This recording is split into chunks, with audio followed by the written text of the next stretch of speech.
നമസ്കാരം. കുട്ടികൾക്കും മുതിർന്നവർക്കും ഏറെ ഇഷ്ടമുള്ള ഒരു പുസ്തകമാണ് ടോട്ടോ-ചാൻ. ജപ്പാനീസ് എഴുത്തുകാരിയായ തെസുക്കോ കുറോയനിഗിയാണ് ടോട്ടോ-ചാൻ ജനാലക്കരികിലെ വികൃതിക്കുട്ടി എന്ന പുസ്തകം രചിച്ചത്. ജപ്പാനിൽ ഏറ്റവും കൂടുതൽ വിൽക്കപ്പെട്ട ഈ പുസ്തകം ലോകമെമ്പാടുമുള്ള ഭാഷകളിലേക്ക് തർജ്ജമ ചെയ്തിട്ടുണ്ട്. ഈ പുസ്തകം മലയാളത്തിലേക്ക് തർജ്ജമ ചെയ്തിരിക്കുന്നത് അൻവർ അലിയാണ്.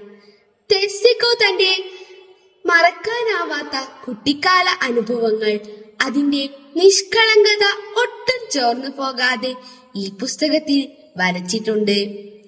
ടോട്ടോ-ചാൻ എന്ന ഒരു ജപ്പാനീസ് കുട്ടിയുടെ ജീവിത കഥയാണ് ഈ പുസ്തകത്തിലെ പ്രമേയം. ഒരു കുട്ടിയുടെ കൗതുകങ്ങളെ മനസ്സിലാക്കാത്ത സ്കൂളിലായിരുന്നു ടോട്ടോ-ചാൻ ആദ്യം പഠിച്ചിരുന്നത്.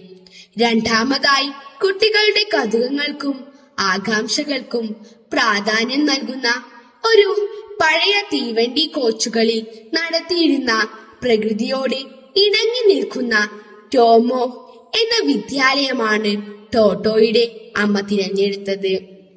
അതിലൂടെ ടോട്ടോ-ചാന്റെ ജീവിതം മനോഹരമാകുന്നു.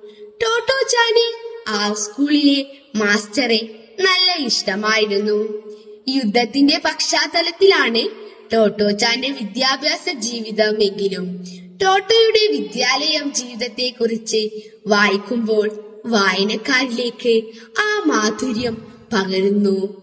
താൻ വലുതായാൽ ആ സ്കൂളിലെ അധ്യാപികയാകുമെന്ന് മാസ്റ്റർക്ക് ടോട്ടോ-ചാൻ കൊടുത്ത വാക്ക് നിറവേറ്റാൻ സാധിക്കാത്തതിന്റെ വിഷമവും തന്റെ സ്കൂൾ ഒരു ബോംബറിൽ തകർന്നു അടിഞ്ഞ വേദനയും വാക്കുകളിലൂടെ വായനക്കാരിലേക്ക് എത്തിക്കാൻ എഴുത്തുകാരിക്ക് സാധിക്കുന്നുണ്ട്.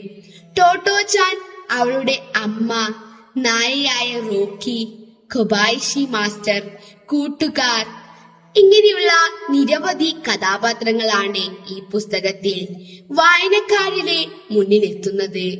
പുസ്തകം നല്ല ഒരു വായനാ അനുഭവമാണ് വായനക്കാർക്ക് സമ്മാനിക്കുന്നത്. നന്ദി, നമസ്കാരം.